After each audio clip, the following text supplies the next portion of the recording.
Bonjour et bienvenue dans notre étude par rapport à l'ancienne et la nouvelle alliance. Et nous continuons.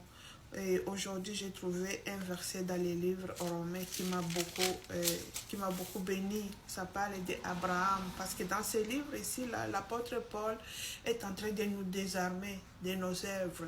Il est en train de nous montrer que nous ne pouvons pas impressionner Dieu par nos œuvres. Il est en train de nous montrer qu'il y a une seule personne qui a impressionné Dieu et c'est seulement Jésus-Christ. Et même, vous vous rappelez, dans la montagne de la transfiguration, quand Jésus était avec Moïse à côté et Élie et lui au milieu, et Pierre a dit, oh Seigneur, faisons des tentes, une pour toi, une autre pour Moïse et l'autre pour Élie. En d'autres termes, lui, il voulait maintenant qu'on puisse commencer à écouter Moïse, Élie et Jésus mélangés comme un smoothie. Non. Et puis Dieu a enlevé les autres et puis il a dit, écoutez celui-ci, écoutez Jésus-Christ. C'est seulement Jésus-Christ qui a impressionné Dieu et il est le seul que Dieu a choisi. Et il y a aussi un autre verset au verset au Romains chapitre 4. Je commence au début, ça dit ceci. Que dirons-nous donc qu'Abraham, notre père, a obtenu selon la chair? Si Abraham a été justifié par les œuvres, il a sujet de se glorifier, mais non devant Dieu.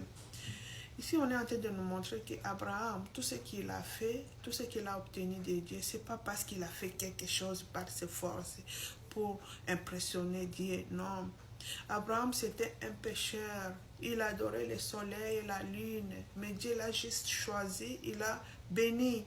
Et Abraham a cru à tout ça. Et il n'a pas sujet de se glorifier parce que c'était comme une grâce qui lui a été accordée. Au verset 3, on dit ceci, car, que dit l'Écriture? Abraham crut à Dieu et cela lui fut imputé à justice. Or, à celui qui fait une œuvre, le salaire est imputé non comme une grâce mais comme une chose due. C'est vraiment clair ici que toute personne qui fait quoi que ce soit et qu'on lui paye, c'est pas une grâce, mais c'est une chose due, c'est son droit. Il a travaillé et il mérite un salaire. Mais dans le cas d'Abraham, c'est pas ça. C'était vraiment une grâce qui lui a été accordée. Il y a un autre verset que je voulais qu'on lise, c'est par rapport à la loi et c'est au Romains 5, au verset 15, ça dit ceci, mais il n'en est pas dit donc gratuit comme de l'offense, car si par l'offense d'un seul, il en est beaucoup qui sont morts, à plus forte raison la grâce de Dieu et les dons de la grâce venant d'un seul homme, Jésus-Christ. Ici, nous voyons vraiment que la grâce est venue d'un seul homme qui est Jésus-Christ. Nous sautons au verset 19, ça dit ceci. Car comme par la désobéissance d'un seul homme, beaucoup ont été rendus pécheurs, de même l'obéissance d'un seul, beaucoup seront rendus justes. Vous voyez, beaucoup sont devenus pécheurs par la désobéissance d'un seul, et encore d'un seul homme qui est Jésus-Christ, beaucoup sont rendus justes, seront rendus justes, si, à condition seulement qu'ils puissent croire et accepter. Et pour qu'ils croient et acceptent, il faut qu'ils puissent recevoir le message de l'évangile. C'est très important. Et nous allons lire aussi dans Romains 6, au verset 14, ça dit ceci. Car le péché n'aura point de pouvoir sur vous, puisque vous êtes non sous la loi, mais sous la grâce. Ça, là, ça nous montre. Si tu veux te positionner bien aujourd'hui, c'est ce verset ici qui te dit que maintenant tu es sous la grâce. Tu n'es plus sous la loi. La fois passée, on a lu dans les livres aux Hébreux qui nous a montré que la grâce est venue annuler la loi. La loi, c'était l'ombre. Ça nous pointait vers Christ. C'est le tuteur. C'était le tuteur, mais le professeur est déjà là. Le maître est déjà là. Le tuteur n'a plus de place. C'est venu annuler. Et ça ne va pas ensemble. Ils ne vont pas ensemble. Maintenant, tu dois te positionner dans la grâce. Et le salut là, ça vient avec une seule personne, c'est seulement Jésus-Christ. Sur base de tout ce qu'il a fait, qu'on avait lu la fois passée, tout ce qu'on te demande, c'est de croire et d'accepter.